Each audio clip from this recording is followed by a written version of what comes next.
Hello my friends, welcome back. I'm Chisgule Gaming, and in today's video, sponsored by the makers of Rise of Kingdoms, we're going to go over the top open field combos in Rise of Kingdoms because I've actually used the overwhelming majority of these commanders in a max state, and with the announcement of Ragnar and also the addition of Shajar, we need to go in and update the open field pairings, the absolute best ones you can muster, whether you're just starting out or building your way up to 7 full marches, and we'll do a talent check-in at the end of the video. So use the timestamps to jump to whatever part you'd like, consider subscribing, and let's get to making these armies. Now, if you are a newer player to Rise of Kingdoms, my recommendation is you build one army of each troop type to start. This is in large part because of the way that armaments work, giving you random stats for all the different troop types. So ideally, you might be able to find one formation like Wedge that's good for all troop types, start there, and build out your collection. So all that to say, one infantry march, one cavalry march, and one archer march is where we're going to start. And if you want to make the strongest infantry march in the game, you're absolutely going to use Liu Che. Maybe Ragnar is a part of that. Probably Skippy Prime is a part of that. You could definitely have Alex as a part of that, or you could even have William Wallace as a part of this. He would be the primary in that case. There are so many ways to build out your first infantry march, depending on how you want to set up for what you'll do next, and we'll talk about that in a minute. But Liu Che is a part of that combo, and then one of these other commanders. My personal preference at this exact moment in time is that the William Wallace just absolutely decimates, and I run it like that. And I feel very good about this combo. From here, you need to have one archer combo, and I've pulled aside all these different commanders as sort of candidates for this list, but I think we've got to use Zhuge Liang, and then we pair with Hermann Prime. The two of them together are really outstanding, and this next march for cavalry is such a head-scratcher for me. Nevsky was so strong when they first released him that people still want to use Nevsky. He was that good. So that years later, even though Huo came into the game, and you've got Belly Prime in the game, people still want to use Nevsky, and Nevsky and Joan together are absolutely amazing. So a couple months ago, I made this list, and I said, yeah, like, you can just use Nevsky and Joan. It's an amazing combo. And the best part about that as a starting point is that you don't have to have either of them maxed to really enjoy their benefits. In fact, in a perfect world, you take Joan to 5, 1, 1, 5. That's the different skill levels. The first skill is maxed and the fourth skill is maxed. And you don't get to control where skill ups go, but if you could get that configuration, yeah, you could keep putting sculptures in there, or you could invest in other stuff. Now, it's weird. If I were telling a new player, if you wanted to be super optimistic about what might come into the game, would you instead do Belly? I don't know. Would you maybe do Huo? I don't know. Right now in Canyon, the meta is Huo and Nevsky, and that is a very powerful march. But in KVK, for obvious reasons, the Joan does great area of effect damage. Some combination of these cavalry would be what you would make. I think I'll get eviscerated if I recommend something other than Nevsky and Joan, so we'll put it there. The power level is certainly there, and you could use it as a stepping stone for other things. Which brings us to the build out to 5 marches. What should you do? This is where things get interesting. And for now, I want to bump these cavalry down. I want to bump these infantry, or rather these archers down. We're going to make this additional march an infantry march, because right now, infantry are just insane. And that is because we got an extra commander release off cycle in Ragnar Prime. So Ragnar Prime, not to be confused with legendary Ragnar who comes from Gold Keys. That guy ain't it, okay? You pair him with Skippy, and this is your 2 infantry marches. Either Wallace with Liu Che, which is amazing, or Liu Che with Alex. Both of those are absolutely fantastic. Then the Ragnar with Skippy, this thing just slays, bro. Very, very big AoE damage. And the weirdness of Ragnar Prime is you're going to have to max him to get his full potential. Skippy, don't have to max him. Liu Che, you do need to max him. Ragnar, you do need to max him. Even Alex, you do need to max him. Wallace, I would say you need to max. But Skippy, really interesting starting point because you don't have to max him to start getting really good value. His expertise does very little. So if you're dropping 2 infantry into the lineup, I'd say that's the way to go. And if you're going to do cavalry, well, this is pretty obvious. We've already kind of got it on screen. You're either going to use Huo with Belly, or we're going to go and get William and bring him into the mix here, all right? And you'd run something like this. Now, that said, we just got archers, okay? And so given that we just got new archers into the game, I think a lot of people might say, Cheesy, I believe in the archers. So what's the highest power level archers that you can do? And I think for now, that answer, and I'll move these around a little here, keep it organized, is going to be Shajar with Ashurbanipal. And I think that's the best skill damage you could do. What I was running up until this point was actually Nebu as the secondary. And I think I pulled aside Nebu, but yeah, there he is, right? So I was running Ash and Nebu, okay?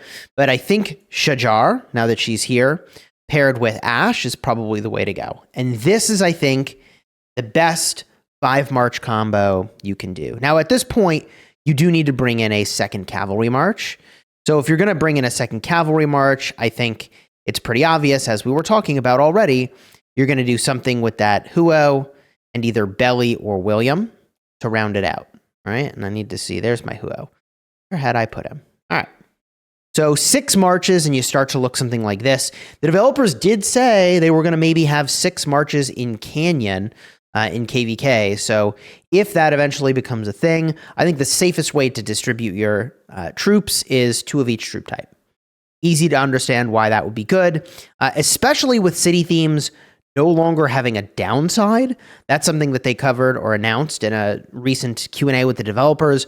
Once they remove the downside from city themes, it becomes still very good, but less advantaged to go like 3 of one troop type and 1 of each other troop type, just so that you can, get some extra stats from the city theme. It's not as big a deal, all right?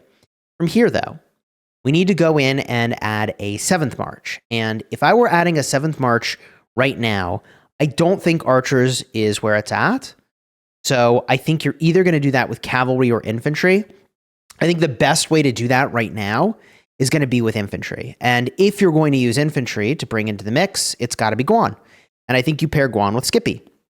That's easy enough to do, which leaves a little bit of a weirdness. You've got, Liu Cha with Alex or Wallace with Liu Cha, however you're running that. But then who do you pair with Ragnar? And you want big skill damage. I think you have a couple options here. One would be that you take Honda off the bench. You could, if you're a newer player to the game, use Mehmed. There's Tariq ibn Ziyad and Sargon. None of those overly excite me, to be perfectly honest, but I think they will be fine.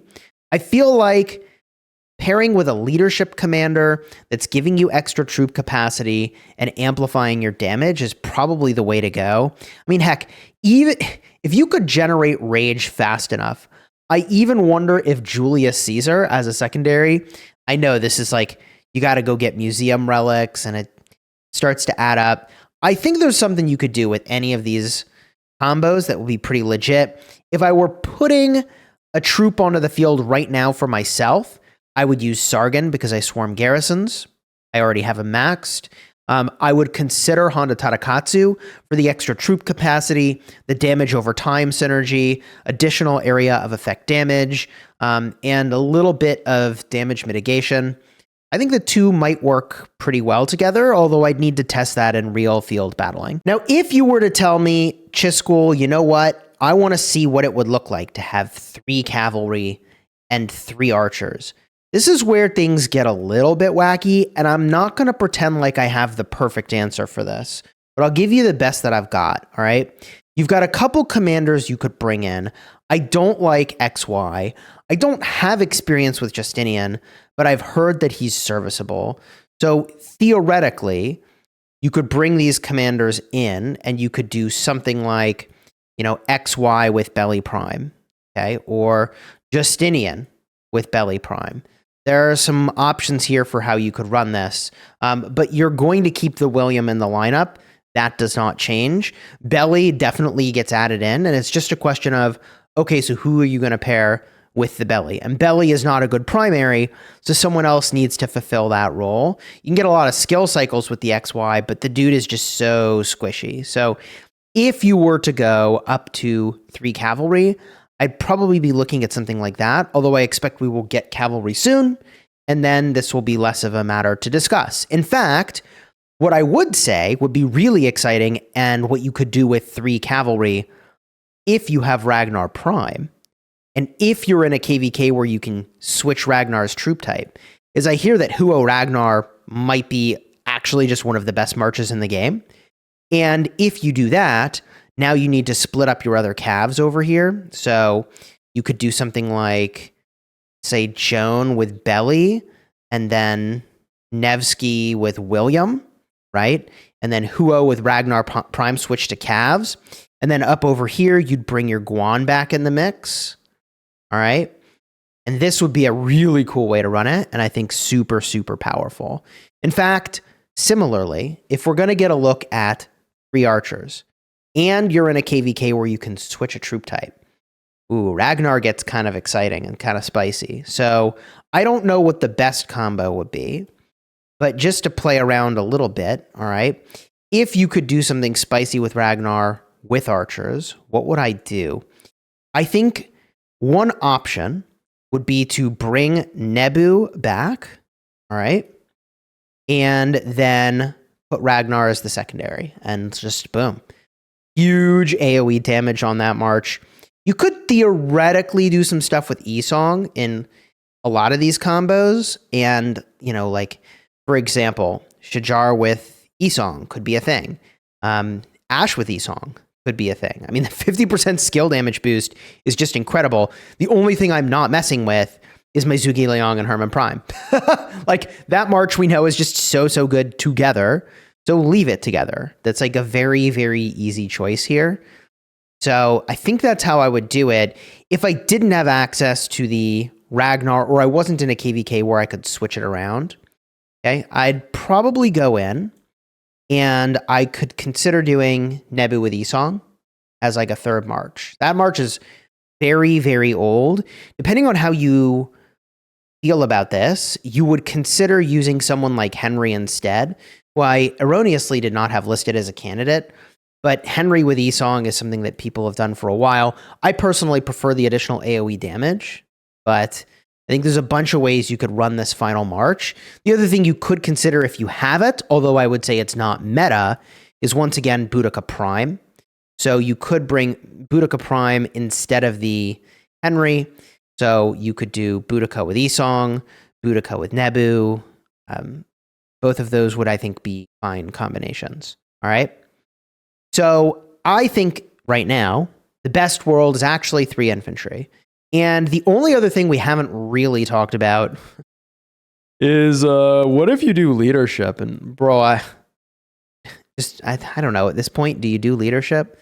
If you do leadership, you're bringing Trajan. And if you're doing that, I think you put Skippy with Trajan as your best bet. It's not a great bet, but it's your best bet. This march will typically trade even or maybe slightly better, which is not great, but it makes all your other marches really, really excel. If you're doing that, I mean, do you keep the Guan and the Ragnar? We found that combo in testing to be kind of mid, so I'm not in love with it, but I guess that's what you could do, because Guan is amazing. Like, you certainly would want him on the field. So if I had to do something today, I might end up doing something like that. I might even consider, like, I don't think I bench the Nevsky. That sounds insane. But I do wonder, which is the more important building block here? Is it the William? Is it the Belly? Or is it the Huo? I think feels weird to, like, bench Huo. But I feel like I tried this and I wasn't happy with it. I did Nevsky with the William. I did Joan with the Belly. I just didn't like the result when I did that. So, I don't know. I do plan to max out Shajar, though, and I suppose this is the time where we can go look at some talent builds, shall we? All right, let's start with some Cavalry Talents, because these are so easy to do. The Cavalry skill build is going to be getting Feral Nature. From there, you go up and take the skill damage mitigation from Emblazoned Shield. You definitely want Halberd to wreck archers, and you swing over here and you grab Undying Fury for a little bit of extra rage. Use this on Nevsky, use this on any cavalry skill combo. From here, the other cavalry march we need to get a look at is the Joan.